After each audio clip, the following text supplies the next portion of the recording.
Good evening and a very warm welcome to all of you to the news tonight, this Monday night. We are getting you the day's top stories in the next half hour from India and across the world. I'm Tracy Shilshi. Let's take it through the headlines first.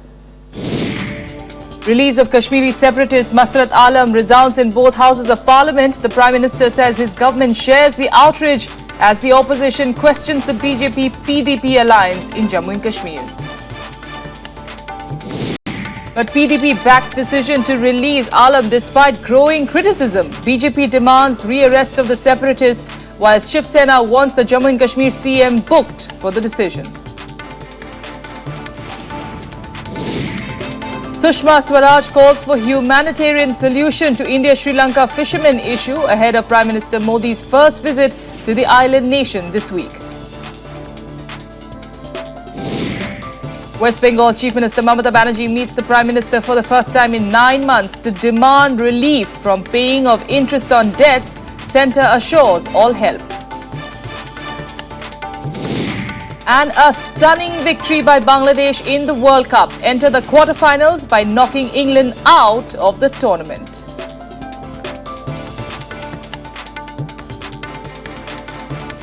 Our top story, separatist leader Masrat Alam's release in Jammu and Kashmir resonated strongly in Parliament today as the opposition questioned the BJP's role as alliance partner with the PDP government in the state. But Prime Minister Modi insisted his government too was unhappy with developments, admitting it was a threat to national security. Here's a report. सदन में और देश में जो आक्रोश है, उस आक्रोश में मैं भी मेरा स्वर मिलाता हूं. Prime Minister Modi's response after his government was pushed to a corner over the release of separatist Masrat Alam in Jammu and Kashmir, but not before this. Parliament's first meeting after Masrat Alam walked free on Saturday, and as expected, a strong opposition ruckus from the start. A united opposition alleged Alam could not have been freed without the PDP consulting its state ally, the BJP, terming it another of a series of instances of conflicting ideologies within the Jammu and Kashmir government. जो anti nationalist हैं, जो terrorist हैं, जिन्होंने 120 लोगों का मारने का पूरा प्रयास किया, ऐसे लोगों को अगर आप रिहा करते जाएंगे तो बहुत बड़ा इस देश में फिर कोई बचेगा नहीं और एक गंभीर मामला है, वो आकर statement they. Definitely it is affecting the national interest, it is against the national interest, and it is a challenge to the national security of the country as a whole. Parliamentary Affairs Minister Venkaiah Naidu's attempts to pacify the opposition benches went almost unheard as he assured that the Home Minister would respond. Rajnath Singh voiced concern at the release, citing the report submitted to the Home Ministry, saying the release was within legal parameters, assuring action after further queries were answered. हम अभी पूरी तरह से इससे संतुष्ट नहीं हैं. हमने इसमें क्लैरिफिकेशन कुछ सीख किया है. मैं आपसे अनुरोध करना चाहता हूं और सभी इस सदन के संसद सदस्यों से भी अनुरोध करना चाहता हूं कि जो क्लैरिफिकेशन हम लोगों ने सीख किया है, वह क्लैरिफिकेशन प्राप्त हो जाने के बाद यदि आपका आदेश होगा तो फिर से मैं इसकी जानकारी यहां पर दूंगा. Ultimately, the Prime Minister replied, stressing his party had no hand in the release, promising the BJP would not tolerate this move by the JNK ally. जो कुछ भी गतिविधियां हो रही हैं, न वो भारत सरकार से मशवरा कर करके हो रही हैं, न भारत सरकार को जानकारी दे करके हो रही हैं. सरकार ऐसी किसी भी हरकतों को स्वीकार नहीं करती है. देश की एकता और अखंडता में कोई समझौता हमें मंजूर नहीं है. It's been almost a controversy a day since the Mufti Mohammad Saeed government took oath less than a week back. Saeed's remarks on Pakistan to his remarks on Afzal Guru, and now this. Teething problems, or is the end of the road not far away? Pranav Goswami's report for Rajya Sabha Television.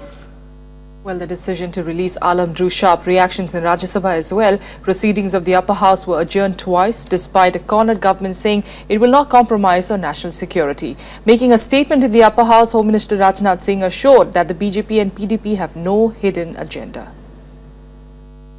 Common minimum programme BJP का और PDP का अगर ये है तो ये देश इसको स्वीकार करने को तैयार नहीं है। कि अपनी नीतियों और सिद्धांतों को सर्वोपरि रखते हुए देश हित में वहां पर सरकार को चलाना चाहिए। आपने 2 महीने तक ये काम किया और 2 महीने के बाद इसमें तत्काल विवाद होने लगा। The selfish convenience of politics has won over conviction. A united opposition targeted BJP and PDP in the Rajya Sabha on Monday over the release of J&K separatist leader Masrat Alam. Congress's notice to suspend the business of the House to discuss the matter under Rule 267 was also disallowed by the chair. Amid growing demands of the Prime Minister's reply on the issue, the House was adjourned twice. First, Finance Minister Arun Jaitley tried to calm the opposition. Later, Home Minister Rajnath Singh also assured the House that the centre will not compromise on national security. कई अन्य माननीय सदस्यों ने भी इस विषय को लेकर, क्योंकि विषय राष्ट्रीय सुरक्षा के साथ जुड़ा हुआ है, अपनी चिंता व्यक्त की है। मैं ये स्पष्ट कर दूं कि जहां तक हमारी सरकार का सवाल है और हमारी पार्टी का भी सवाल है, राष्ट्रीय सुरक्षा के विषय के साथ कभी भी हम लोग समझौता नहीं करेंगे। सदन को मैं आश्वस्त कर देना चाहता हूं, जहां तक पब्लिक सेफ्टी का सवाल है, पब्लिक सिक्योरिटी का सवाल है, नेशनल सिक्योरिटी का सवाल है, श्रीमान, हमारी सरकार किसी भी सूरत में उससे कंप्रोमाइज नहीं कर सकती है। Rajnath Singh also said the centre had sought answers from the state government in which BJP is a coalition partner. But opposition members raised questions whether the alliance partners had a secret understanding on the issue. पहले से जिन्होंने हथियार छोड़ दिए हैं और उनको jobs या मेन स्ट्रीम में लाने के लिए रास्ता बनाने का सिलसिला शुरू किया था, उनको मेन स्ट्रीम में लाना है, रिकंसिलिएशन करना है, उससे मैं बिल्कुल बराबर सहमत हूं। लेकिन इस तरह के जो चंद लोग हैं जो सिर्फ पत्थर मारने वालों में नहीं है या जो माइंड है, मास्टर माइंड है, उनके खिलाफ तो कार्रवाई होनी चाहिए। जो आपने समझौता किया है वो इस देश को यहाँ की समस्याओं के निपटारे का रास्ता बनाएगा कि नहीं बनाएगा? The Home Minister admitted to ideological differences between the PDP and the BJP, but also said that the centre will not hesitate in taking strong steps if required. यदि कोई देशद्रोही होगा तो ऐसे देशद्रोही के साथ भी समझौता करने का कोई प्रश्न ही नहीं कभी खड़ा होता। एक पूरी जानकारी हासिल हो जाने के बाद यदि हमारी सरकार को यह महसूस हुआ कि जम्मू कश्मीर गवर्नमेंट को कोई न कोई एडवाइजरी दी जानी चाहिए, सख्त एडवाइजरी दी जानी चाहिए, तो हम जम्मू और कश्मीर को एडवाइजरी देने में भी हम पीछे नहीं रहेंगे।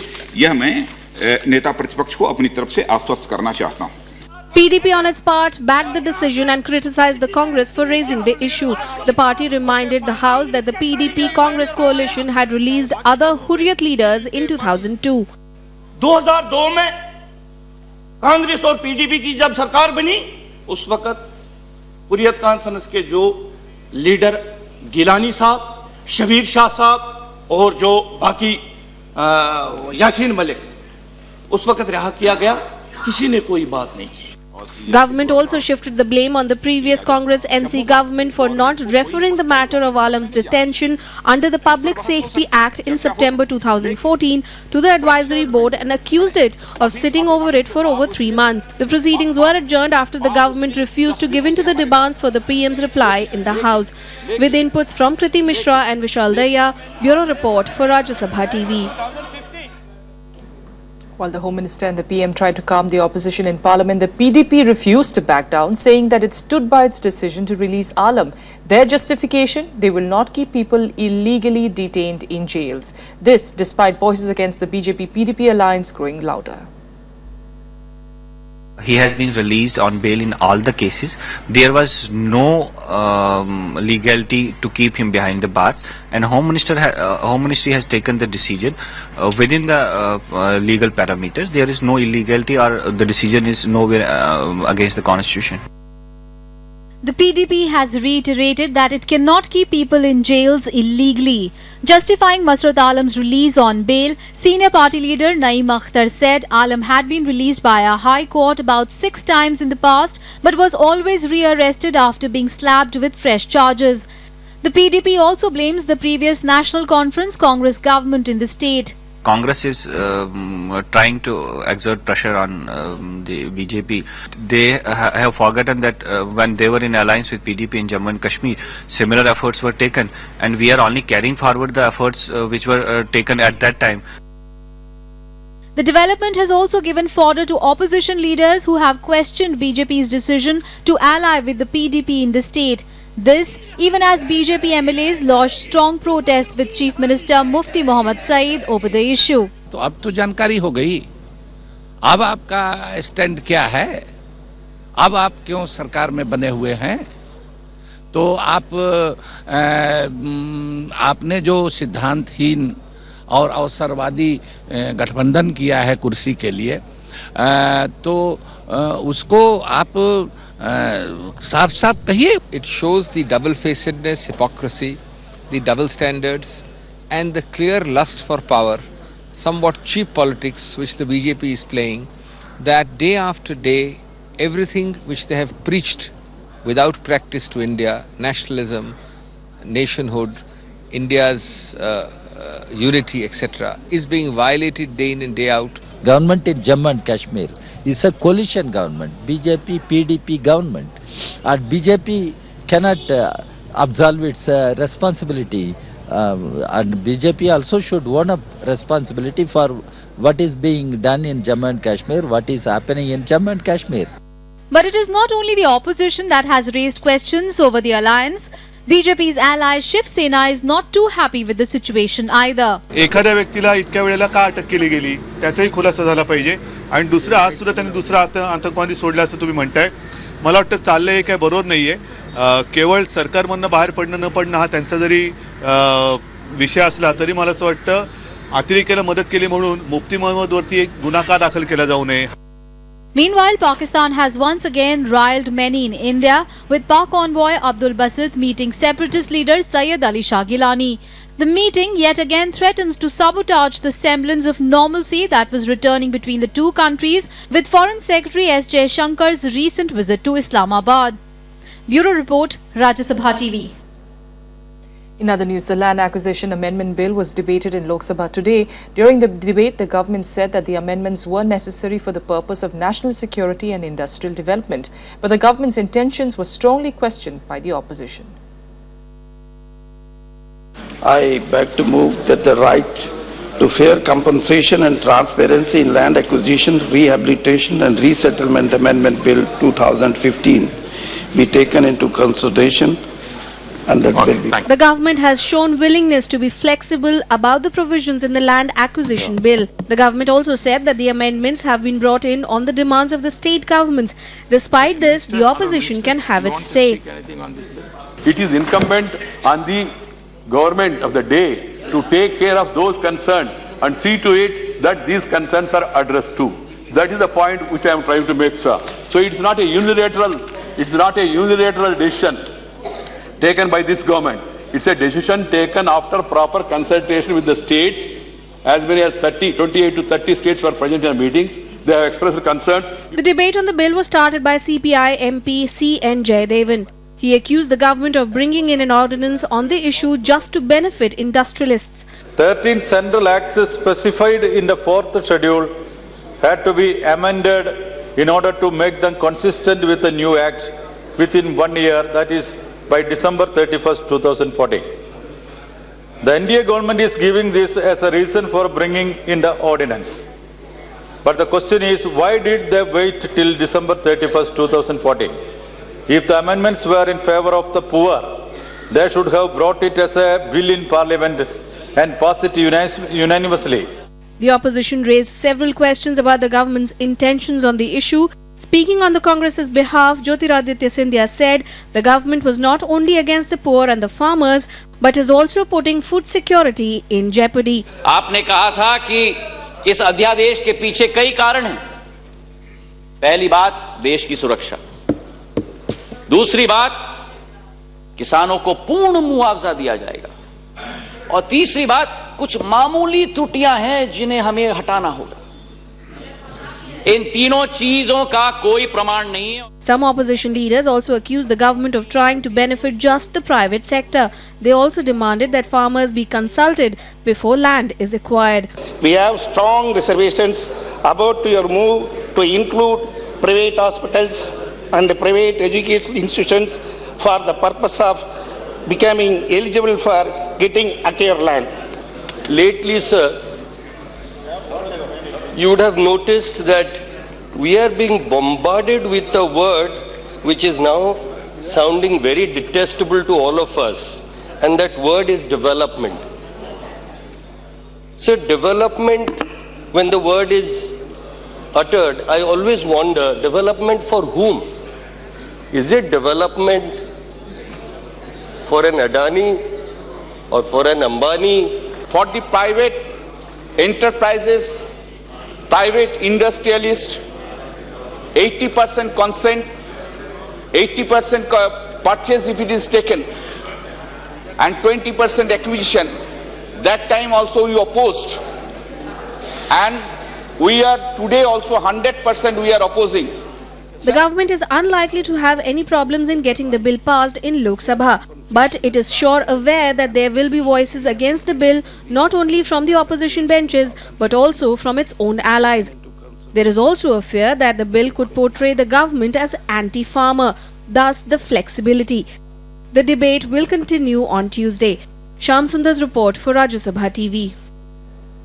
Prime Minister Narendra Modi will begin his three-nation, 5-day visit to Seychelles, Mauritius and Sri Lanka on Tuesday. Talking about the visit, he tweeted that the Indian Ocean region was very important for India and that India is also going to focus on encouraging a process of reconciliation with Sri Lanka. As Prime Minister Narendra Modi visits Sri Lanka on March 13th and 14th, all eyes will be on finding a solution to the humanitarian issue of India's fishermen's rights. Sri Lankan Prime Minister Ranil Wickremesinghe made a controversial remark last week, threatening Indian fishermen may be shot if they entered Lankan waters. External Affairs Minister Sushma Swaraj discussed the matter with Wickremesinghe in Colombo on Saturday. उनके घर में बैठकर मैंने उनको पहली बात ये कही कि जो इटालियन मरीन्स की बात आपने की, ये तुलना बिल्कुल गलत है और ये जो गोली मारने की बात आपने कही ये बिल्कुल अनुचित है, हमें अस्वीकार्य है। क्या हम दोनों देश एक दूसरे के मछुआरों को गोली मारते रहे? We recognize today that this is an issue. It is a livelihood issue which clearly has larger humanitarian aspects to it, and we have to sit down. We expect to sit down and work out with the Sri Lankans how we are going to handle this to our mutual satisfaction. Greater autonomy for Sri Lankan Tamils is also going to be an issue in focus. India has often urged Sri Lanka to provide greater autonomy to its Tamil population, which is one of the main issues of the reconciliation process.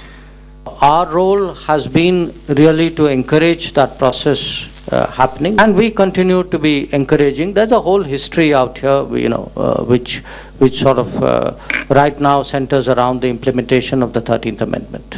Talking about the other nations he will visit before Sri Lanka, Prime Minister Modi has said India's relationship with Seychelles was a very special one, built on the foundation of mutual trust and shared values. The Prime Minister also hoped his Mauritius visit would be very special.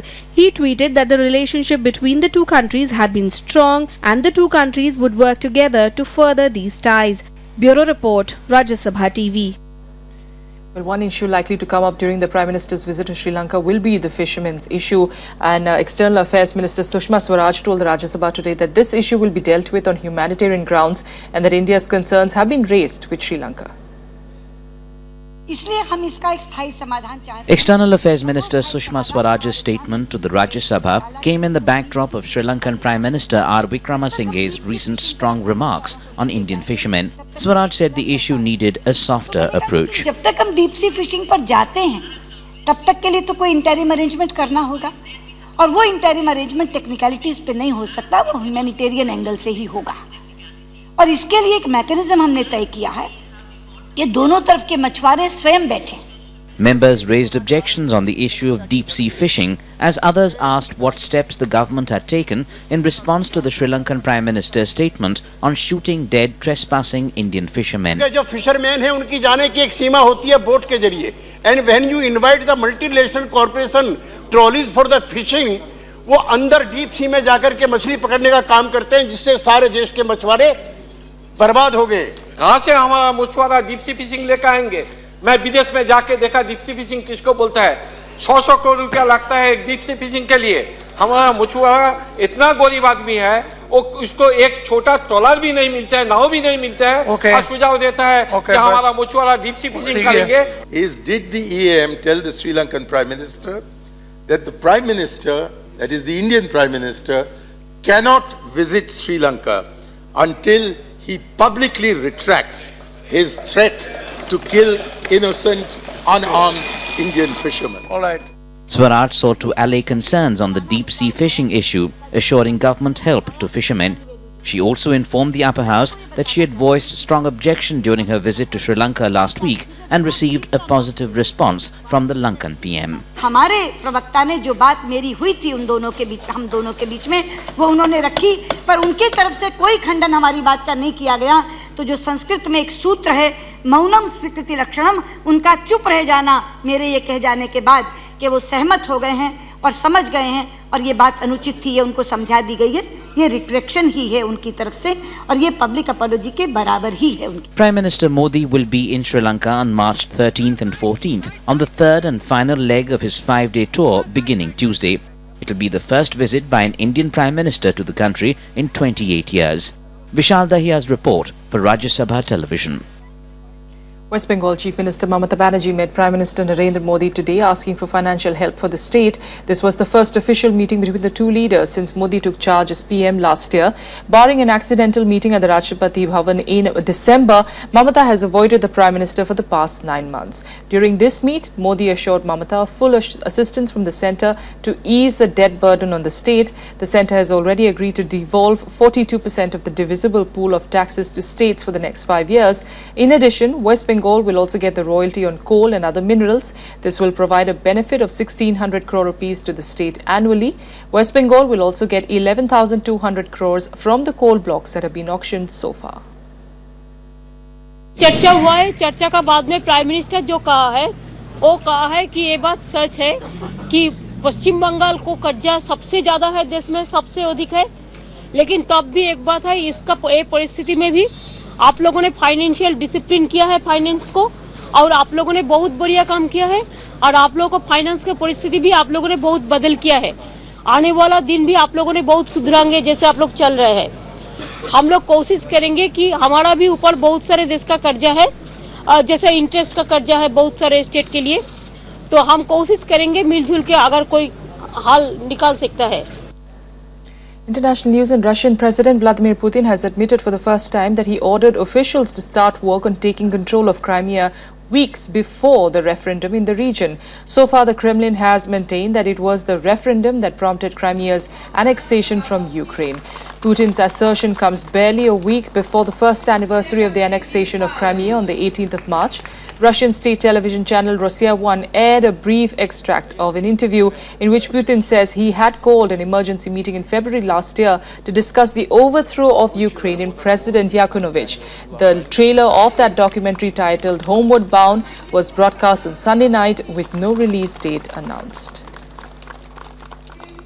Pakistan conducted the successful test launch of the Shaheen-3 surface-to-surface ballistic missile today. The missile, with a range of 2,750 kilometers, is capable of carrying both nuclear and conventional warheads. Pakistan Army said that the test launch was aimed at validating various design and technical parameters of the weapon system at maximum range. It termed the test a major step towards strengthening Pakistan's deterrence capability. Last month, Pakistan had conducted another missile test with the launch of a low-flying cruise missile capable of carrying a nuclear warhead up to 350 kilometers.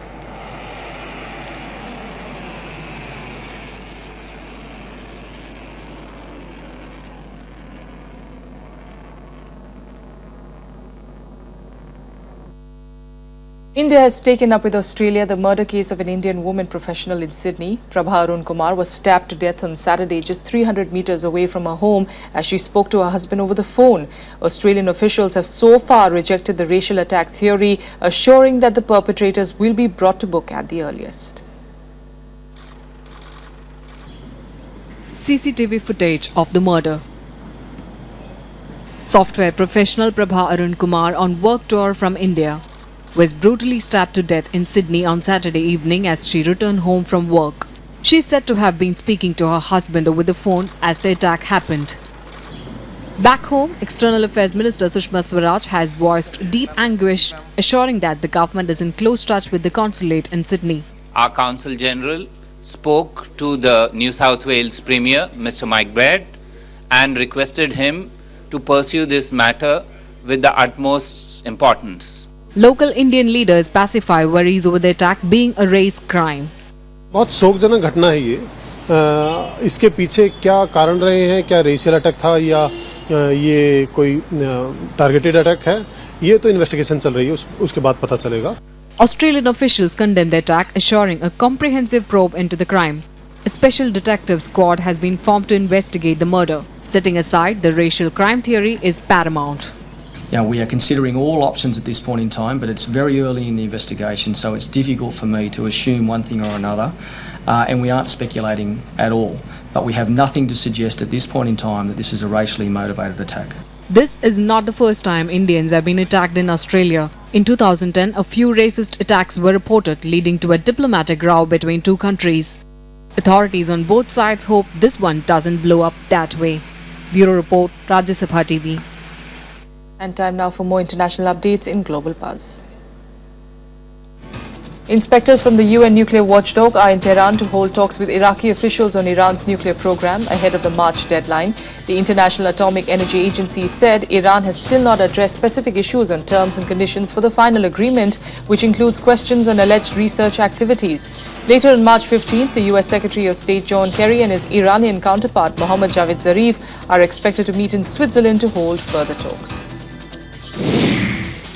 German Chancellor Angela Merkel is in Japan for a two-day visit to discuss reconciliation efforts after World War II.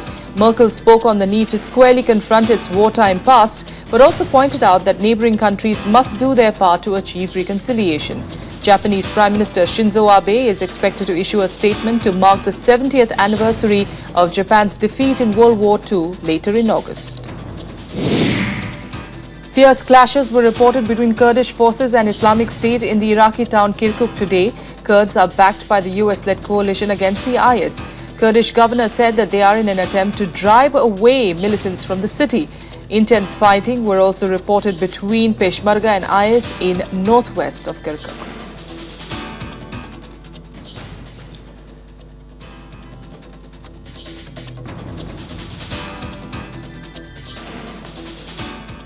All right, now to the big shocker coming in from the World Cup. Bangladesh stunned England today by reaching the quarterfinals, and this is the first time that Bangladesh made it to the last 8 in the World Cup. They are likely to meet defending champions India in the quarterfinals next week. What a shot that is. Bangladesh created history by reaching the quarterfinals of the World Cup for the first time. What sweetened their achievement was the thrilling 15-run win over the three-time runners-up in Adelaide on Monday. Rubal Hossain was a star for Bangladesh, who picked up 4 wickets. But the foundation was laid by Mahmudullah, who scored the first World Cup century for his country.